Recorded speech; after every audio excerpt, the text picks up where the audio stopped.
During World War II, Germany had a complete range of artillery, covering all combat purposes.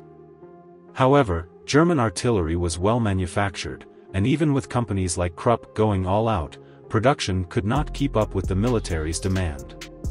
Faced with no other choice, Germany incorporated many captured foreign artillery pieces into its military, and the PaK 97/38 was one such French artillery piece.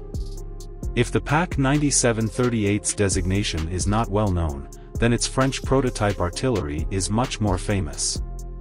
That is the M1897 field gun, known as the 75 Miss in France. As one of the earliest artillery pieces with a recoil system in the world, this gun was revolutionary when it first appeared. It reached new heights in both firing speed and range, and played a significant role in World War I when used in conjunction with machine guns to defend the front line. However, by the time of World War II, this artillery piece was no longer advanced, at least not in the highly developed military technology of Europe. Although it had a high firing speed, its sustained firing accuracy and towing march speed were insufficient. During the Battle of France, the German army obtained a large number of M1897 field guns from the French army's stock and active service. Although these guns were outdated, the German army, lacking in weapons and equipment, still allocated them to second-line troops. Germany made some improvements to the gun, first by adding a pepperpot-shaped muzzle brake. Although the effect was not ideal, it did shorten the recoil. The original wooden wheels of the gun could only tow at a speed of 12 to 20 km per hour, so the German army replaced them with the carriage of the PaK 38 anti-tank gun and the sight from the latter. In addition, the gun's original lanyard firing system was changed to a firing button.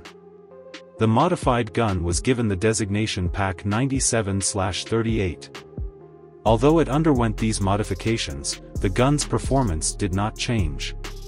Despite being called an anti-tank gun, its effectiveness in firing armor-piercing shells was only average, with a maximum armor-piercing depth of 97 mm and a penetration of approximately 100 mm when firing armor-piercing shells, making it unable to effectively penetrate the main battle tanks of the later stages of World War II. Furthermore, the gun was heavy and not very maneuverable, not matching up to the 76.2 mm field gun captured from the Soviet Army.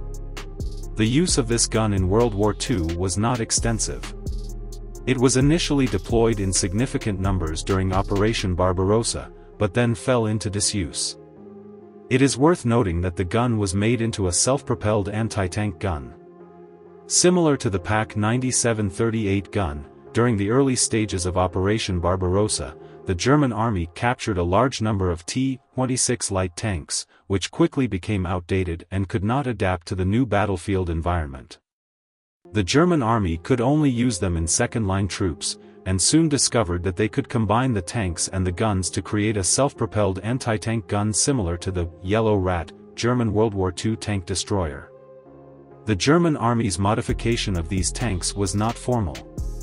They directly removed the tank turret and mounted the guns on the chassis, creating a very simple self-propelled artillery. The protection of the fighting room relied on a thin gun shield, and some of them were equipped with protective steel plates similar to those used on the Yellow Rat tank destroyer. The number of these self-propelled guns was very small, only 10 in total. In the face of the German army's successive defeats, these 10 makeshift self-propelled anti-tank guns were also brought to the battlefield and all destroyed, with at least one being captured by the Soviet army, but not preserved. The M1897, as the creation of France in the late 19th century, indeed once represented the highest level of artillery. However, by the time of World War II, the slow modernization of the French military meant that these old-fashioned guns were still widely used, creating opportunities for the German army to capture them. At the same time, a large number of French artillery shells also became the spoils of war for the German army. Although Germany modernized the M1897, it could not change its backward basic situation. It was sufficient for second-line troops, but for the intense fighting on the front line, it only provided psychological comfort to the soldiers. It was even less effective against the armored forces of the Allied forces in the later stages of World War II. This gift from France from the previous century ultimately dissipated with the progress of the war.